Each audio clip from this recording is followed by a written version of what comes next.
د نن ورځې تازه او مهم خبر. ذبیح الله مجاهد پاکستان او د ډیورنډ فرضي کرښې په اړه نوې او تازه څرګندونې کړې دي. سلام، وخت بخیر.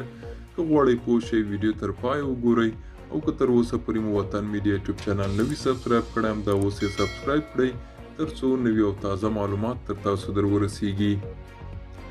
په داسې حال کې چې په نړیواله کچه له ترهګرۍ سره د اسلامي امارت په مبارزې نیوکې ډېرې شوي، د اسلامي امارت ویان ویلي هر هغه څوک چې د افغانستان خاوره د پاکستان یا بل کوم هیواد پر ضد وکاروي د غدارۍ په تور به ونیول او محاکمه شي.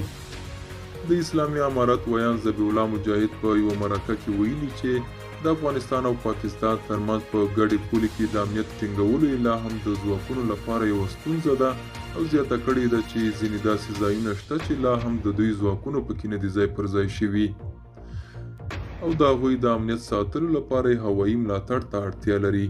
نوموړي ویلي چې پاکستان ته ډاډ ورکوي چې د افغانستان له خاورې څخه به د هغوی پر ضد کار وانخیستل شي، خو ترڅنګ یې د پاکستان څخه هم وغوښتل چې پرېنږدي د هغوی خاوره د افغانستان پر ضد وکارول شي.